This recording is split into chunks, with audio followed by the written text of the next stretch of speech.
मैंने आपको कहा है कि हमने जो रेजोल्यूशन लाया कोई नई बात नहीं है। जो ऑनरेबल होम मिनिस्टर साहब ने हिंदुस्तान की पार्लियामेंट में, जो हिंदुस्तान की महापंचायत है, उसके अंदर उन्होंने कहा था कि जम्मू कश्मीर की ज़मीनें हम बाहर के लोगों को नहीं लेने देंगे, हम जम्मू कश्मीर के रोजगार को बाहर के लोगों को नहीं लेने देंगे। और उन्होंने कहा था जब माहौल ठीक होगा हम जम्मू कश्मीर को स्टेट देंगे।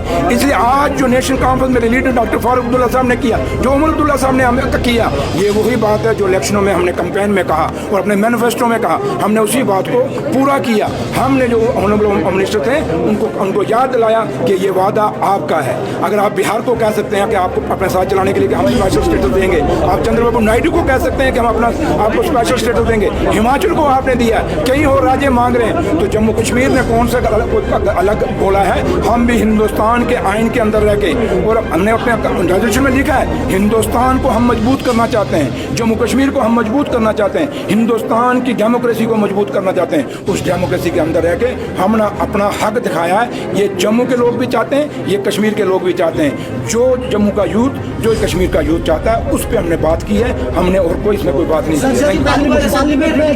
की। देखिए उन्होंने जो नारे लगाए वो क्या है? भगवान राम मेरे भी हैं, भगवान राम आप सबके हैं, क्योंकि हमें बचपन से पढ़ाया गया भगवान एक है, रब एक है। तो इसलिए अगर भगवान राम जी के नारे लगा रहे हैं तो मैं उनको कहूँगा झूठे नारे मत लगाइए। अगर सही मैंने भगवान राम जी को आप मानते हो तो भगवान राम जी का जो था, उनके राज्य में राम राज्य क्यों कहा जाता है? क्योंकि उसमें हर आदमी को बराबरी का हिस्सा मिलता था, उनको इंसाफ मिलता था, वहाँ पिक एंड चूज नहीं होता था। हम भी तो वही कह रहे हैं भगवान राम जी का राम राज्य लाइए, हमारा स्टेट दीजिए जो हम चाहते हैं, हमारा हक दीजिए, जो हमारा बच्चों का रोजगार है उसको बचाइए। हम यही तो कह रहे हैं कि जो आपने हमारे दरिया बेच दिए, आपने हमारे इंडस्ट्री की ज़मीनें बेच दी, आपने हमारे यहाँ वाइन पॉलिसी लाके हमारे बच्चों को बेरोजगार कर दिया, उनकी दुकानें छीन ली, भर को लोगों को दे दी, ठेके आपने बाहर के लोगों को दे दिए।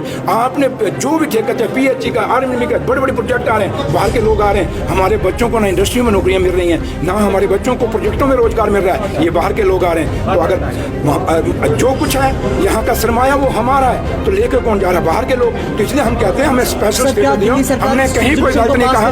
क्या दिल्ली सरकार? मैंने शुरू में कहा तो होम मिनिस्टर साहब ने खुद पार्लियामेंट में कहा, भैया उन्होंने खुद कहा था कि जम्मू कश्मीर की जमीनों को पे हम बाहर के लोगों को नहीं हक देंगे, वहाँ के बच्चों के रोजगार के पर बाहर के लोगों का नहीं होगा। बीजेपी इल्जाम लगा रही है कि ये जो रेजोल्यूशन पास हुआ है पार्लियामेंट ने, आप बीजेपी के जो अंदर बोल रहे थे ना, इनका नार्को टेस्ट कराइए। इनकी दिल की बात हमने की, करना ये चाहते हैं लेकिन बोल नहीं पाते, मजबूरी है, इसलिए नार्को टेस्ट